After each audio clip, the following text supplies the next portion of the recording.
Wala nang intro-intro. Simula na natin. Habang binagtas nila ang daan papakyat ng bundok, masaya naman silang dalawang nag-uusap. Dahil bukod sa mga hayop nilang dala, may salapi din silang tangan papauwi. Hila-hila ng ermitanyo ang kabayo nito, habang itong sinuli naman, nakaalalay sa kangga nitong hila-hila ng kanyang nabiling kalabaw. Magamat medyo may katarikan ang daan, subalit hindi nila ito alintana dahil sa galak nilang nararamdaman.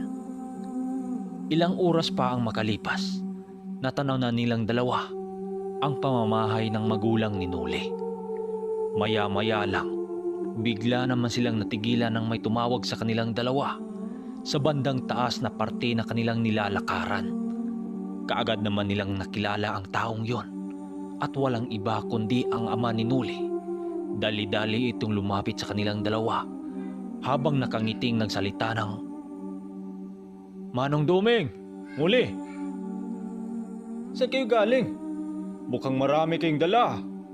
Bungad ng wika ng kanyang ama. Uy, Luisito, ikaw pala. Kamusta ka na? Ang init-init, nagtatanim ka ng mais dyan. Wika naman ni Manong Duming sa ama ni Nuli. Habang nag-uusap silang tatlo, naglalakad naman sila papalapit sa bahay ng mga magulang ni Nuli. Nagtanong ang kanyang ama sa kanilang dalawa kung bakit may dala-dala silang mga hayop. Akala ng ama ni Nuli na nagbinta sila ng gulay sa bayan, subalit sinagot ito ng ermitanyo ng, Galing kami sa bayan, Luisito, at hindi nagbibinta ng gulay, kundi may ginamot lang na pasyente sa bayan. Hindi namin nakalain na mananalo itong sinuli sa sabong. Kaya't ayan, nakabili ito ng kalabaw para daw ibigaw sa iyo. sagot naman ng ermitanyo nang siyang ikinagulat ang ama ni Nuli. Maluha-luhang yumakap ang ama ni Nuli habang hinawakan ang tali ng kalabaw. Simula kasi nang mawala ang kalabaw ng kanyang ama, mano-mano nitong binungkal ang lupa para magtanim ng mga gulay at mais. Habang nag-usap silang dalawa, ang ermitanyo naman, nakatingin lang naman ito sa kanilang dalawa habang nakangiti. Maya-maya lang, nang makita itong sinuli ng kanyang ina at kapatid, dali-dali naman itong lumapit sa kanya. Panay pangumusta sa kanya ang kanyang ina nang siyang sinabi naman niya dito na okay lang siya. Pero ang ikinasaya ng pamilya ni Nuli ay ang dala-dala niyang kalabaw na regalo niya sa kanyang ama. Lumipas ang araw na yon. Puro kwentuhan lang silang magpamilya, kabilang na dito si Manong Duming. Sinabi naman nila dito ang tunay na nangyari nang siyang ikinagulat ng mga magulang ni Nuli, nang may ginamot silang naengkanto at dumayo ng sabungan sa bayan. Halos hindi makapaniwala ang kanyang mga magulang sa kanya dahil ang kalabaw niyang dala, dahil lang yun sa kanyang pagsasabong sa bayan. Maraming usapin ang tinalakay nila ni Manong Duming noon hanggang sa mapunta kay Nuli ang usapin. Luisito, Maria, sana hindi kayo hadlang sa mga hakbang na gagawin ng anak niyong ito. Dahil sa kanyang landas na tinatahak, baka ito pa ang maging silbing daan para umunlad sa buhay. Hindi naman sa hinahata ko ang anak niyong maging isang sugarol, dahil alam niyo naman, bago ko makasama ang anak niyong ito, ganyan na talaga ang ugali niyan. Hindi masama sa isang tao ang pagsasabong. Ang masama lang dito kung uunlad kang may inapakang mga tao. Tandaan niyo, darating tayo sa panahong maabutan natin ang mga makabagong sibilisasyon. Ang buhay ng tao ay patuloy na umuunlad hanggang sa mga sumusunod na panahon. Wika ng ermitanyo sa kanyang mga magulang. Bagamat tutol ang mga magulang ni Nuli sa landas niyang tinatahak, subalit wala na itong nagawa kaysa naman magrebuilde itong sinuli sa kanilang poder. Nakita kasi ng mga magulang ni Nuli ang pagbabago sa kanya simula nang kinupkop ito ng ermitanyo. Dahil sa pamamalagi ni Nuli sa bundok, Tila ba nag-mature ang pag-iisip nito maging kung mananalita sa kanila. Sinabi ni Nuli sa ermitanyo na magpahiwa na muna siya sa bahay ng kanyang mga magulang. Nalalayuan kasi siya sa tinitirhan ng ermitanyo dahil siya nasa tuktok na yun ng bundok.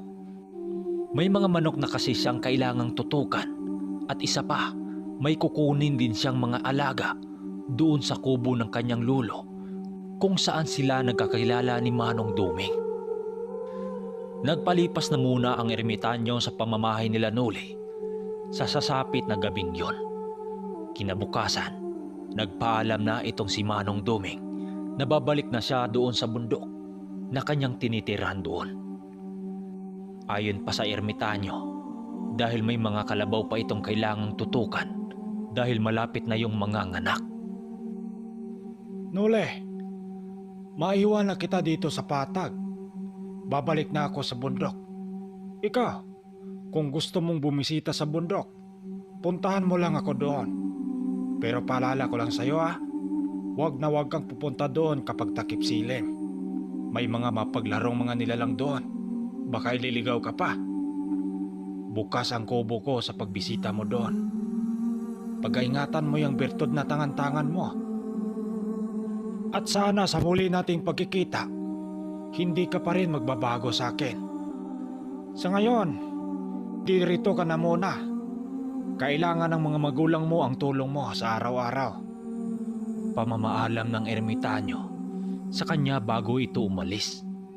Malungkot man para kay Noli na mahiwalay sa kanya ang maestro, subalit wala siyang magagawa dahil mismong tadhana ang gumagawa. Manong, mag-iingat po kayo. Sana magkatagpo tayo ulit sa lilipas na mga araw. Wika naman dito ni Nuli. Kahit malayo na ang ermitanyo, nakatingin pa rin si Nuli dito. Hindi kasi biro ang kanilang pinagsamahan nung nakasama pa niya ito. Pero nakatatak sa kanyang isipan na balang araw magkasama sila ulit ng matanda. Minsan na din siyang inalok ng ermitanyo na magiging disipulo nito pagdating sa mga lihim na karunungan.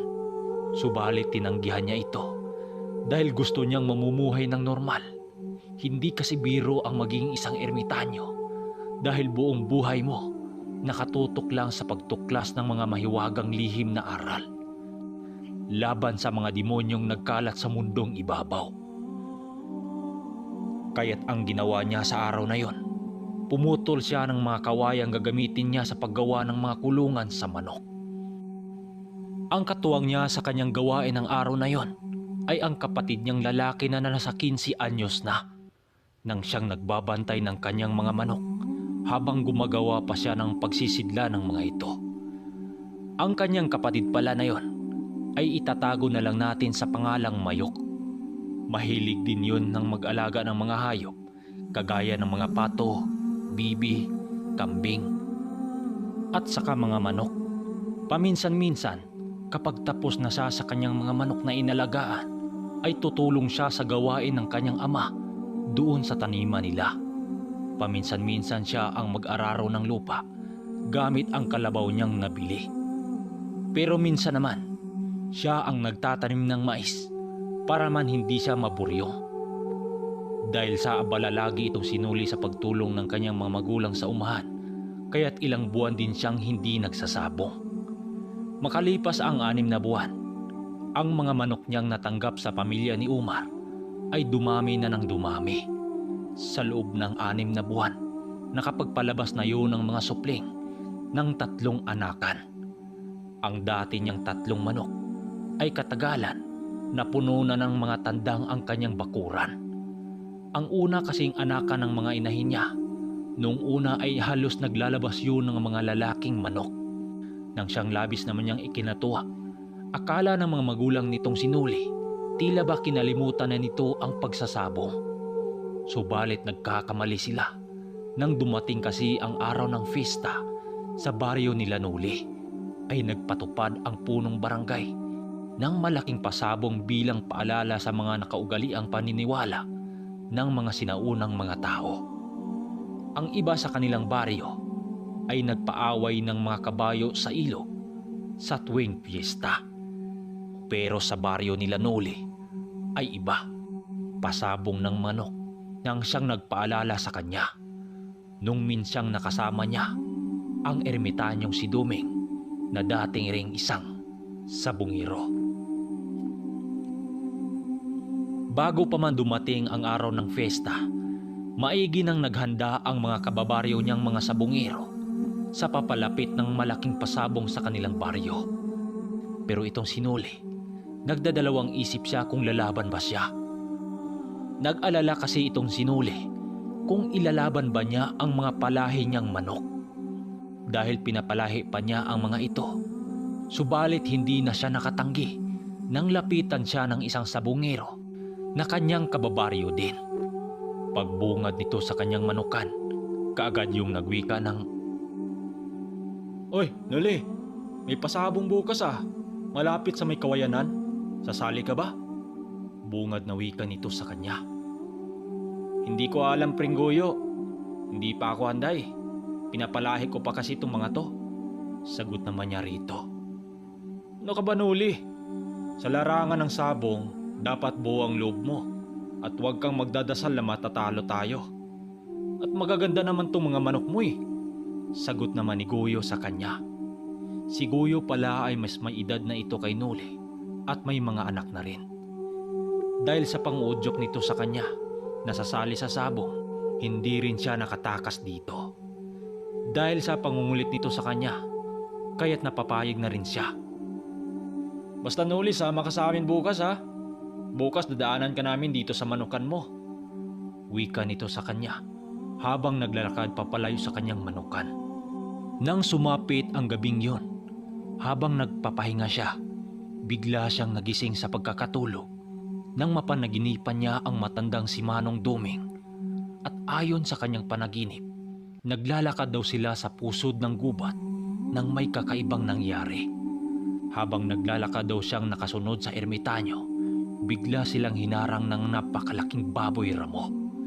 Namumula ang mga mata nito at handang-handa na itong susugod sa kanilang dalawa. Nagsalita ang ermitanyo sa kanya nang, Huwag kang matakot, Noli. Babalik na ako sa bundok. Mag-iingat ka sa paglalakbay mo. wika ni ermitanyong Duming. Paglingon niya sa ermitanyong nakatayo sa kanyang harapan, ay naging isa na lang itong bato. Wala na. Tanggap na niya sa kanyang sarili na madadagit na siya ng aswang na nangharang sa kanya. Nakahawak pa raw siya sa katawan ng ermitanyo habang kinaladkad siya ng nilalang. Bigla na lang siyang nagising at napatalo ng magwika ang kanyang kapatid ng, Uy, kuya, ang pangit mo palang matulog. Nakalaylay yung ulo mo at saka ingay-ingay mo pa. Doon niya napagtanto na panaginip lang pala ang lahat. Subalit napaisip siya kung bakit ganun ang kanyang panaginip at saka may pahiwatig ba ang ermitanyo sa kanya. Dahil nagising lang naman siya sa kanyang pagtulog, kaya't bumaba na lang siya ng bahay habang umupo sa may hagdanan ng kanilang bahay. Habang tinititigan niya ang isang kubong nakakandado, hindi kalayuan sa kanyang manukan. Habang nakatitig siya sa pinto nito, doon niya naisip-isip na ano kaya kung buksan niya ang kubong yon. Doon kasi niya inilagay ang gamit nilang dalawa ni Manong Duming. Dahil simula nung hindi na sila dumayo ng sabungan at hindi rin bumaba ang ermitanyo ng bundok para bumisita sa kanya. Naguguluhan din siya dahil bakit hindi nagpakita ang ermitanyo sa kanya at nagpakita sa kanyang panaginip. May nangyari bang masama? Pero hindi rin Malakas ang ermitanyo na yon kung sakaling may magtatangka sa buhay nun. Kaya't binuksan na lang niya ang kubong yon. Pagbukas niya ng pinto ng kubo na yon, bumungad sa kanyang mga mata ang bayong na pinaglagakan ng birtud ng bubuyog. Medyo marami pang alikabok pa ang nakapasok sa bayong na yon. Pero nung angatin niya ang laman nito, doon siya namanga dahil buo pa rin ang kahoy na may butas sa gitna. Nakatali pa rin dito ang pinagtadi nila sa bulang at ang kapirasong kahoy nito. Napapaisip naman siya dahil ang halos na makikita niya sa paligid ay kinakain ng mga anay.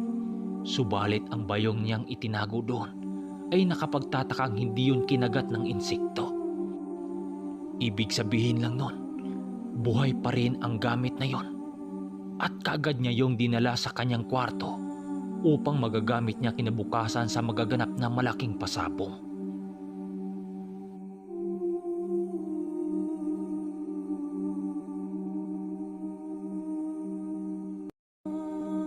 Pagsapit ng madaling araw, biglang nagising ang buong pamilya nitong sinuli dahil sa ingay ng mga kababaryo nila. Nagkatay kasi yun ng mga baboy para sa araw ng piyesta. Hanggang sa pumutok na ang bukang liwayway, kaya't kaagad na siyang lumabas ng bahay para bibigyan ng mga pagkain ang mga alaga niyang mga manok bago pa man siya pumuntahan ng kanyang kababaryo para dadalo sila sa sabungan. May kunting handaan naman sila, subalit ang gumagawa nun ay ang iba niyang mga kapatid at mga magulang. Nang matapos na siyang magpakain sa kanyang mga alaga, sakto namang dumating si Guyo at ang isa nitong pinsan na may dala-dalang mga manok. Oy, Noli! Ano? Tara na? Para makahanap tayo ng magandang katapat. Wika pa ni Guyo dito kay Noli. O par, tawagin ko lang yung kapatid kong si Mayok. Sabay pasok sa bahay nila. Pagpasok niya sa kanyang silid, halos nanginginig naman ang kanyang mga kamay habang dinudukot ang birtod sa bayong na nilagyan nito. Simulat sa pool kasi, si Manong Duming ang humahawak ng bagay na yon. Ang dinala niya ay ang kapirasong kahoy nang siyang ginagamit ni Manong Duming bilang pangalso ng tari. Iniwan niya ang birtod na may butas sa gitna dahil nangangailangan yon ng mga usal para maikubli ang wangis ng bagay na yon. Kagaya nung una, si Manong Duming ang naghawak sa bagay na yon. Medyo nag-aalangan pa siyang dalhin ang bagay na yon dahil ang sabi ni Manong Duming, bawal mahawakan ng ibang tao ang gamit na yon dahil mawalan ito ng bisa, lalo pat wala yung pakaing dasal. At isa pa, hindi pa siya nakaranas ng magkabit ng tari. Kadalasan kasing mga taong may mga tangan na mutya, puro marunong magkabit ng tari yon dahil nga bawal mahawakan ng iba. Kahit ganun pa man, dinala pa rin niya ang parte ng birtud at lumabas ng bahay. Paglabas niya ng kanyang silid, sakto namang nakita niya ang kapatid niyang si Mayok habang nagipag-usap nila Guyo. Yok, isama mo na kita doon sa sabungan at dalhin mo yung dalawa nating manok, yung nakabukod sa ilalim ng langka. Wika ni Noli sa kanyang nakakatandang kapatid. Tumitig lang naman sa kanya ang kanyang kapatid na para bang nagtataka ito. Magsasabong ka na naman kuya, baka magagalit si itay niyan. Sagot naman nito sa kanya. Huwag kang mag-alala, alam na ni itay kagabi ko pa yun sinabihan eh. Wika naman niya dito, kaya't wala nang nagawa ang kanyang kapatid at sumunod na lang sa sinabi niya. Ano par, alis na tayo? Mag-alas 10 na oh, baka mahuli pa tayo niyan. Wika naman ni Guyo kay Noli. Makalipas pa ang ilang minuto, kasalukuyan na silang naglalakad ng baryo papuntang sabungan. Kasama niya noon si Mayok nang siyang nagdadala sa kanyang panlaban na manok at ang kaibigan niyang si Guyo at ang pinsan nitong si Leroy. Habang naglalakad ang pangkat nila Nori sa baryo, hindi namang maiwasang pag-usapan itong si Noli sa mga taong nakakilala sa kanya. Nakisyo pariwarang bata at walang pinag-aralan. At isa pa, sugarol. Yan mo lang yung mga taong mapagusgas sa ating paligid. Magsasawa din naman yan eh. Pagtatanggol sa kanya ni Guyo na isa ding sabungero. Paglapit ng pangkat ni Noli sa sabungan, nagsitinginan sa kanya ang mga sabungerong kababaryo lang din niya, kasama na rin ang mga dayong mga tao. Kalat na kalat kasi sa kanilang baryo ang pagpapalaya sa kanya ng kanyang ama noong dumaang ilang buwan. At doon niya nakatagpong muli ang isang kilalang mananabong na palaging tumalo sa kanya. Palagi siya ang hinamon ng lalaking yon noon kapag nagkatagpo sila ng landas. Iniiwasan ang lalaking yon ng ibang sabongero dahil bukod sa kayabangang taglay nito, usap-usapan din na may mutya itong tangan pagdating sa larangan ng tigbakay. Par, di ba yan yung lalaking palagi mong nakakasagupa sa laban? Wika naman ni Goyo sa kanya nang siyang sinagot naman niya ng, "Oo, nakita ko nga eh." "Nako, iwasan mo yan par, di ka mananalo dyan," sagot naman pabalik ni Goyo sa kanya. Habang nakaupo sila sa isang banda na may nagtatapatan ng manok, nasipat sila ng lalaking tinutukoy nila kanina. Lumapit yon sa kanila at nagwika ng, "Uy, Nole, andito ka na naman? Ilan yung manok mong dala dyan?" Wika nito sa kanila. Hindi umimik itong sinuli, bagkus iniiwasan niya ito ng tingin. Subalit talagang makulit ang lalaking yon. Hindi pa yon nakontento at nagwika yon ng, "Kahit dalawa pa yung dala mong manok, isa lang ang itatapat ko dyan." Wika nitong nakakairita. Daldal ng daldal yun sa kanya kahit hindi niya yun kinakausap. Lumapit yun sa kanya ng bagya, may hinawakang manok. "Ito, may panlaban ako dyan. Mas maliit ito kaysa sayo. Ano, kakasa ka ba?" Wika nito kay Nole. Nakatingin lang itong sinuli sa lalaki habang hindi umimik. Maya-maya pa, sinagot niya ito ng, "Oh, sige, kakasa ako." Nang marinig yun ng makatapat niya, ngumisi lang naman yun habang nagwiwika ng, "Ayan ang gusto ko. Kakasa ka agad. Ano, game?" Wika ng dati niyang katunggali sa sabungan na kampanting nagsalita. Subalit bigla siyang napaisip kung sino naman ang magkakabit ng tari. Mayroon siyang dalang-dalang bulang. Ang problema nga lang, hindi siya marunong magkabit nito. Kahit walang kaalam-alam itong sinuli sa pagtatadi ng bulang, sinubukan pa rin niya yung gawin. Nag-alala na rin sa kanya ang kanyang kaibigan at sinabihan siya nito na ipaubaya na lang ang gawain yon sa mga nagtatadi ng bulang doon. "Hoy par, sigurado kang ikaw ang magkakabit niyan? Baka masugatan ka pa dyan." Wika naman ni Goyo sa kanya. Subalit nagmamatigas pa rin itong sinuli at ipinatuloy ang kanyang ginagawa. Mabuti nga lang ay may alam ang pinsan ni Goyo sa pagkakabit ng tari, kaya't itinuro nito kung saan yun sisimulan. Nang malingat ni Nuli ang kanyang mga kaibigan, pasimple naman niyang ikinabit ang birtud na gamit-gamit nila noon sa mga laban nila Manong Duming. Magamat may duda pa itong sinuli, pero sinubukan pa rin niya yung ikabit sa kanyang manok. Medyo natagalan sila sa pagtatali ng bulang dahil una yung ginagawa ni Nuli. Pagpasok nila sa ruweda, nauna na pala ang kalaban doon sa loob. Pagpasok niya ng ruweda, nagwika sa kanya si Goyo ng, "Nole, sana hindi kakalas yung tari mo. May agimat yung makakalaban mo." Wika ni Goyo sa kanya. Sa mga nakakilala sa kanyang kalaban, halos yun doon pumusta. Maliban lang sa mga bagong dumating, ay doon yun pumusta sa kanya dahil kitang-kita nito ang tindig sa pambato ni Nole na sobrang ganda. Ang inilaban kasi niyang tandang ay yung galing kila Umar. Kaya't masasabing angat yun sa laban. Pero hindi yan ang sinasandala ni Nole, kundi sa birtud niyang taglay. Pagsalpukan ng mga manok sa ere, isang banggaan lang ay biglang napatayo ang kanyang kalaban na may kilalang may mutya. dahil kitang-kita nito ang pagtalsik ng ulo sa manok nito doon sa gilid ng ruweda. Nagtatalon-talon ang katawan ng manok na halos makakatama pa yun sa mga taong nanunood. Gulat na gulat noon ang kanyang kalaban habang nakatitig sa kanya ng masama.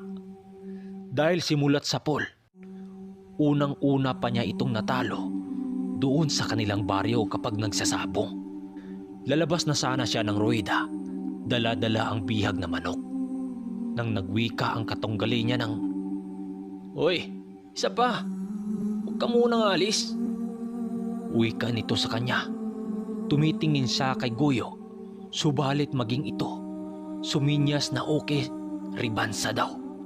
Nang makuha na ng referee ang pagpasya nitong ni Sinuli, muling itinakda ang tagalista ng tagasabong. Kaya't ang nangyari, tuloy ang laban. Hindi na rin tinanggal ang tari ng manok ni Nuli dahil kontinyo nga.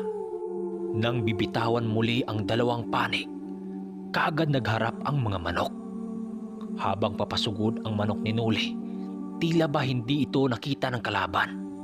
Nakatingin yun sa himpapawid na para bang may nakikita yung insektong lumilipad.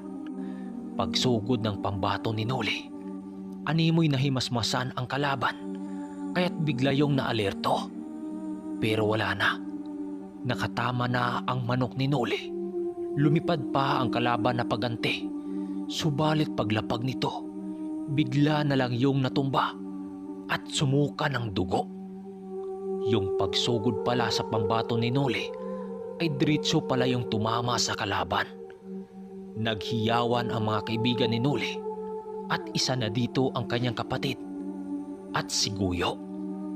Paglabas nila ng sabungan, hindi mamayaw sa kakadaldal itong si Guyo dahil maging ito hindi makapaniwala sa nangyari. Tila ba isang ganador ang hawak na manok ni Nuli at isa pa sa pinagtataka ni Guyo, unang ginawa ni Nuli ang pagkakabit ng tari. Pero nagawang pumatay ng dalawang manok at ang ikinamangha pa dito, isang antingiro ang kanyang nakakasagupa. Habang tinatanggalan nila ng tari ang manok, panay ang pagpipisil ni Guyo sa tandang ni Nuli kung nagkaroon ba ito ng sugat. Subalit malinaw pa sa tubig ng bukal na wala yung kagalos-galos. Maraming mga kababaryo niya ang saksi sa ginawa ni Nuli at manghang-mangha sila dito. Maniwala man kayo o hindi, halos lahat ng nakilala kay Nuli mga sabungero, humaplos yun sa kanyang ulo bago yun pumasok ng ruweda sa paniniwalang baka matalsikan sila ng swerte ni Nuli.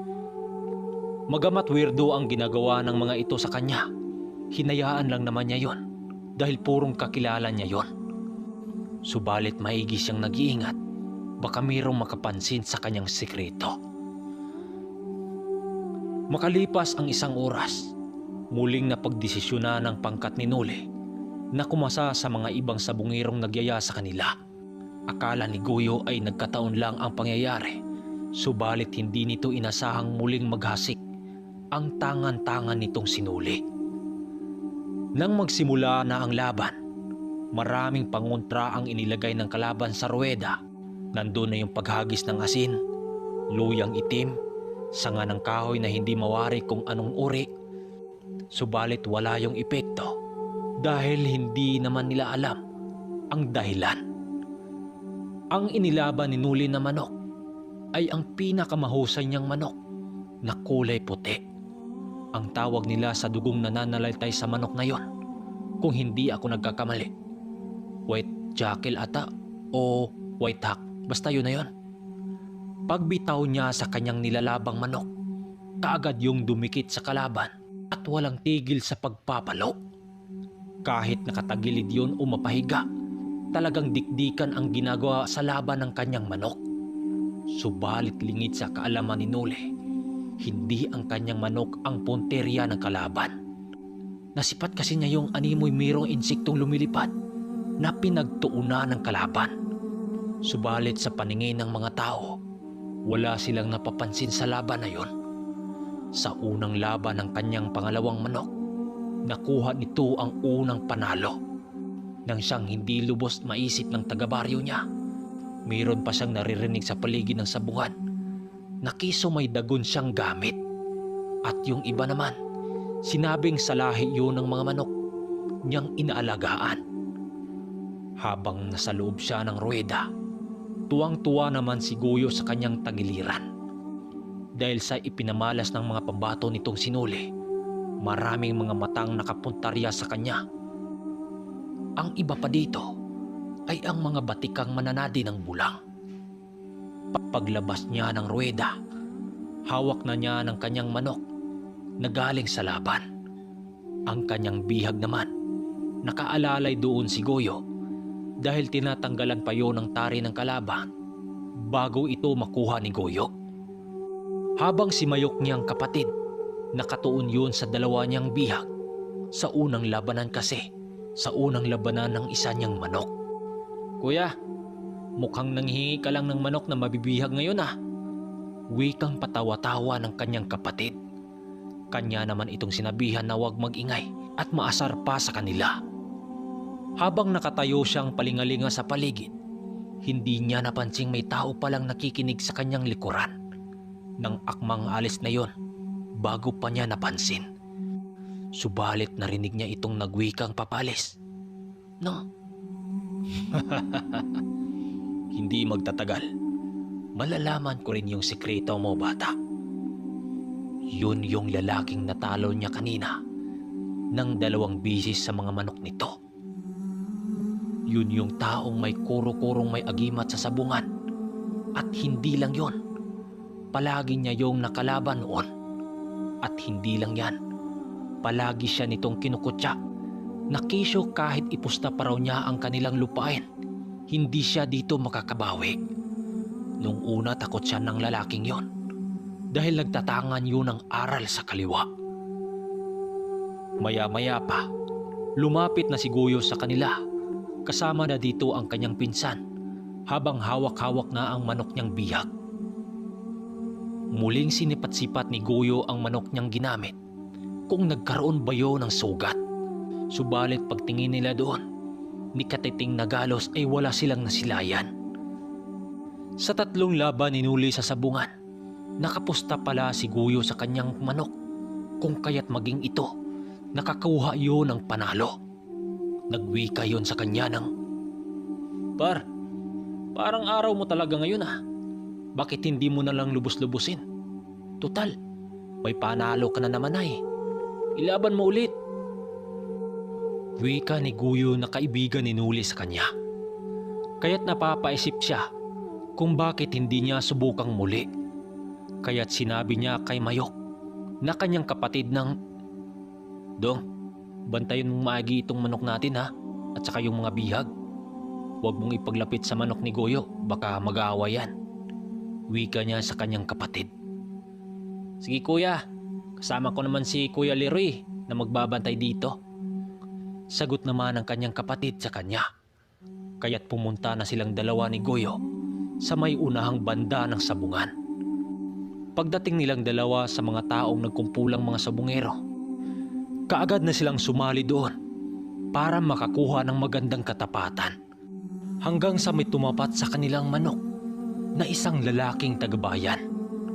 Habang itinabi ni Goyo ang kanyang manok sa kalaban, kung magkapariha ba ang tindig nito, itong sinuli naman, nakatitig naman ito sa pagmumukha ng lalaki dahil pakiramdam niya, pamilyar sa kanya ang lalaking yon.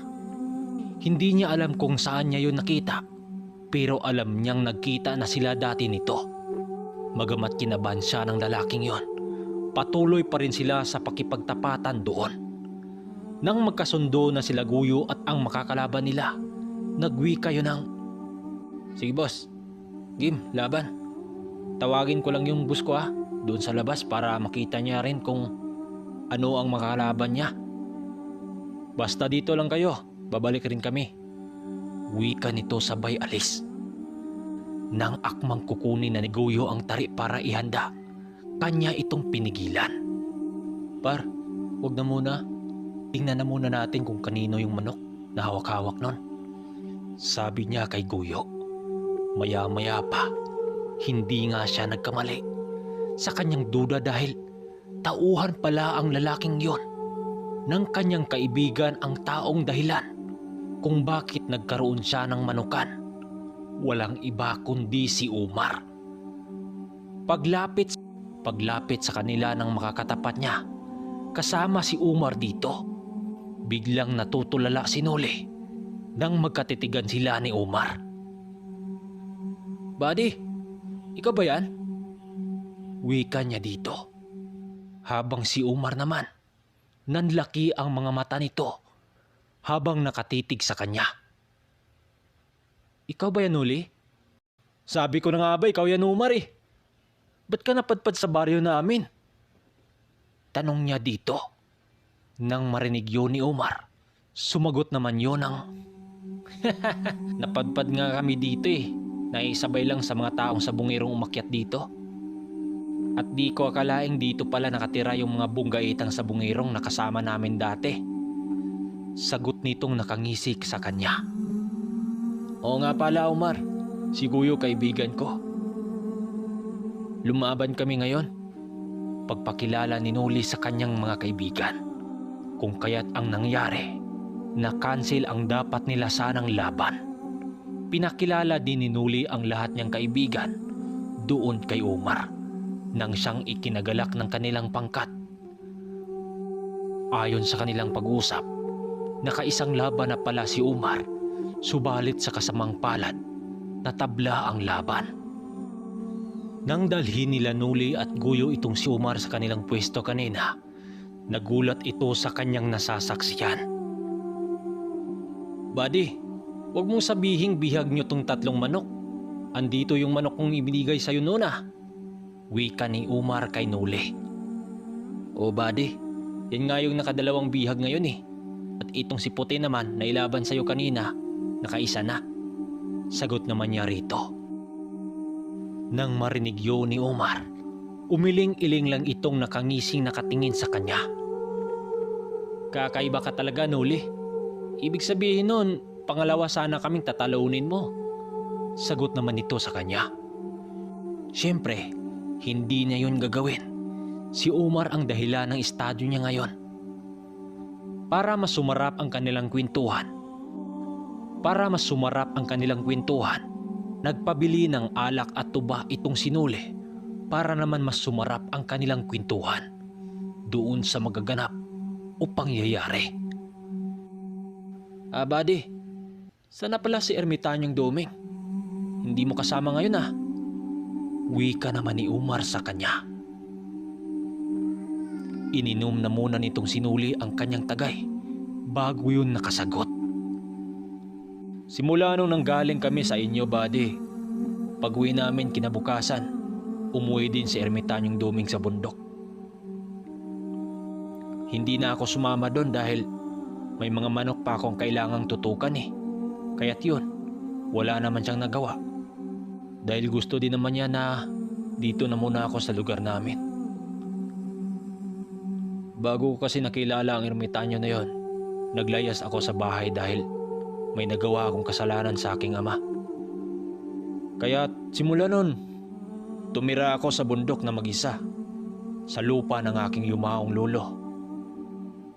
Kaibigan ng aking lolo ang ermitanyong si Doming. Wika niya dito. Sinabi niya dito ang lahat-lahat ng dulo at simula. Kaya naman naunawaan naman ito ni Umar. Hindi ko alam kung kailan bababa ang ermitanyo na yon. Pero sa pagkakaalam ko, bababa siya dito. Di ko lang alam kung kailan. Wika naman dito ni Noli. Dahil sa kanilang usapan na yon, nakikinig lang naman sa kanila itong si Guyo na kaibigan pa ni Umar. Muling nagkatagpo si Umar at si Noli. So ngayon, ang tanong, magpakita pa kaya si Ermitanyong Doming sa nila? Pasensya na kayo sa naging busis natin ngayon dahil halos lumaylay yung dila natin dahil medyo mataas-taas ito. So yun lang, maraming salamat. Sana i-like nyo ang video na ito bago magpaalam ang ermitanyo.